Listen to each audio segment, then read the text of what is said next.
Good morning friends. GST platform के YouTube channel में आप सभी का स्वागत है। जी हाँ फ्रेंड्स, 31 मार्च 2022 तक जिन लोगों ने भी ये ऑप्ट किया था कि रेगुलर टैक्स पेयर को छोड़ करके वो चले गए हैं कॉम्पोजिशन टैक्स पेयर के अंदर CMP 02 को फाइल करने के बाद, उनके लिए एक बेहद ज़रूरी इंफॉर्मेशन है कि अब उनके लिए एक फॉर्म जो है वो फाइल करना मैंडेटरी है। अदरवाइज जो टैक्स पेयर्स हैं उनकी परेशानी जो है वो बढ़ सकती है। बेसिकली जो स्मॉल टैक्स पेयर्स हैं उनके लिए ये चीज़ काफ़ी ज़्यादा इम्पॉर्टेंट जो है वो रहने वाली है। क्या है वो प्रोविजन, क्या है वो सेक्शन, हम लोग समझेंगे। यहाँ पर आप देख पा रहे हैं, मैंने ओपन करा है रूल 3 का सब रूल 3। ये क्या कहता है? ये कहता है any registered person who opts to pay tax under section 10 shall electronically file intimation in CMP 02। यानी कि अगर आप कॉम्पोजिशन में जाना चाहते हैं तो आपको CMP 02 जो है वो फाइल करना था, जिसकी लास्ट डेट थी 31 मार्च 2022। वो निकल चुकी। अगर आपने फाइल किया है CMP 02 तो आपको क्या करना है? CMP 02 फाइल करने के लिए आपको वेरीफाई करना था, साइन करना था वेरिफिकेशन कोड के थ्रू। वो सब लोगों ने कर लिया होगा। और CMP 02 फाइल करने के बाद and shall furnish the statement in ITC 03 in accordance with the provisions of Rule 44 Sub Rule 4 within a period of 60 days from the commencement of the relevant financial year। यानी कि 31 मार्च 2022 को जितने लोगों ने भी CMP 02 भरा है, अब उनके लिए 60 डेज का टाइम पीरियड है विथ इफेक्ट फ्रॉम 1 अप्रैल 2022। और इस 60 डेज के अंदर एक फॉर्म आपको फाइल करना है, फॉर्म नंबर ITC 03। अब इसमें काफी सारी कंफ्यूजन ये है लोगों को। लेट सपोज हम लोग फाइनेंशियल ईयर 21-22 में कॉम्पोजिशन के अंदर ऑलरेडी थे, तो क्या ये ITC 03 फिर से भरना पड़ेगा? जी नहीं। ITC 03 सिर्फ ऐसे लोगों को भरना है जो कि फाइनेंशियल ईयर 21-22 में रेगुलर के अंदर थे और जिन्होंने फाइनेंशियल ईयर 22-23 के लिए कॉम्पोजिशन ऑप्ट किया है 31 मार्च 2022 से पहले फॉर्म नंबर CMP 02 को फाइल करने के बाद। और किसी लोगों को ये ITC 03 जो है नहीं भरना है। जो एग्जिस्टिंग कॉम्पोजिशन है उनको ये चीजें नहीं करनी है। न्यू कॉम्पोजिशन टैक्स पेयर वालों को ही ये फॉर्म जो है वो फाइल करना है। अब ये रूल 44 सब रूल 4 के अंदर जो चीजें बताई गई हैं वो भी आपको समझना होगा, जो कि आपके स्क्रीन के सामने अवेलेबल करवाया गया है। जीएसटी और इनकम टैक्स के अंदर जितनी भी डेट्स होती हैं, जो भी चेंजेस होते हैं, वो आपको हमारी मंथली टैक्स मैगजीन के अंदर भी प्रोवाइड किए जाते हैं। अगर आप लोगों ने अभी तक टैक्स मैगजीन का सब्सक्रिप्शन नहीं लिया है तो दिए गए नंबर्स पे कॉल करके, व्हाट्सएप करके आप टैक्स मैगजीन का सब्सक्रिप्शन जो है वो भी ले सकते हैं।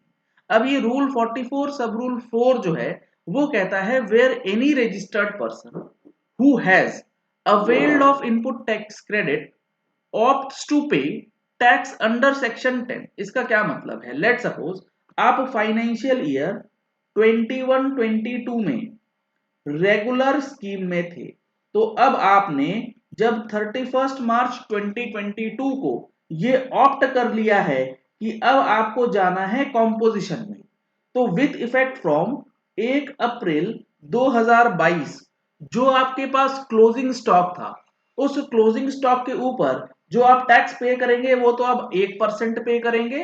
आप वहां पर रेगुलर 5, 12, 18, 28 का टैक्स तो चार्ज करेंगे नहीं ना, पे करेंगे। तो गवर्नमेंट क्या कहती है? वो ये कहती है कि अगर आपने कॉम्पोजिशन ले लिया है तो अब आपको जो इनपुट टैक्स क्रेडिट आपके पास बैलेंस पड़ा है ऐसे स्टॉक का जो कि अब बिकेगा कॉम्पोजिशन में, उस इनपुट टैक्स क्रेडिट को वापस करना होगा। क्योंकि आपने अवेल कर लिया है इनपुट टैक्स क्रेडिट और उसके बाद अब आप चले गए कॉम्पोजिशन में, और वेयर द गुड्स और सर्विसेज और both supplied by him become Holi exempt. ये जो सब रूल है ये दोनों सिचुएशंस के लिए लगता है।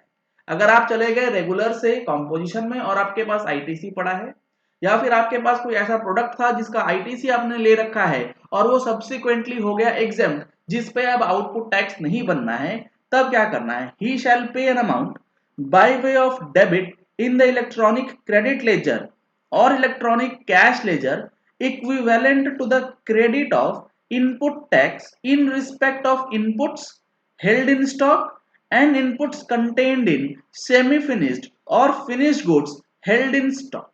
यानी कि आपके पास जो रॉ मटेरियल है, जो वर्क इन प्रोग्रेस है, उन सारे चीजों का जितना भी इनपुट टैक्स क्रेडिट बनता है, उसके इक्विवेलेंट अमाउंट का जो आईटीसी है, वो या तो क्रेडिट लेजर से डेबिट करना है या फिर कैश लेजर के थ्रू पे करना है।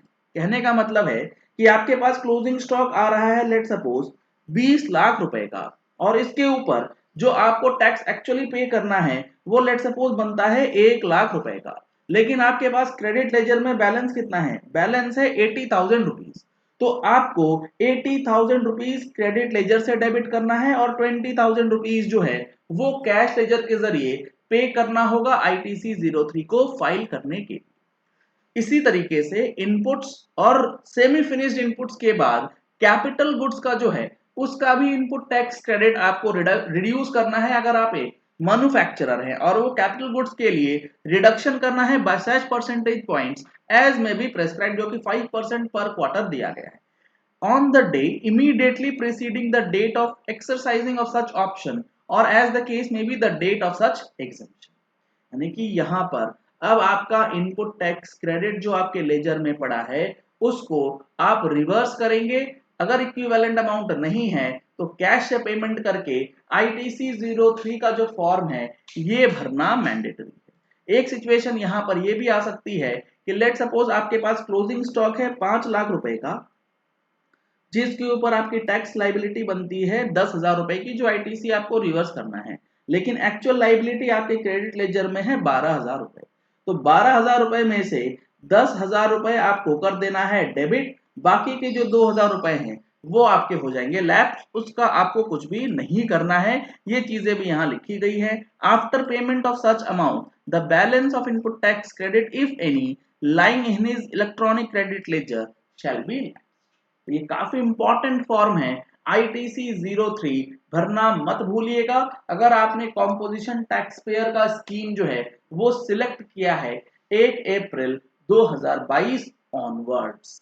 चलिए इस वीडियो को यही एंड करते हैं। आशा करते हैं कि आपको ये चीजें क्लियर हो गई होंगी कि किस तरीके से जो छोटे टैक्स पेयर्स हैं जिन्होंने 1 अप्रैल से नई स्कीम के लिए ऑप्शन लिया है उनके लिए अब क्या काम करना है।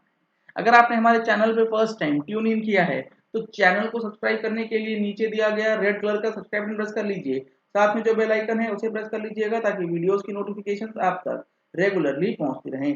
Thank you and have a nice day.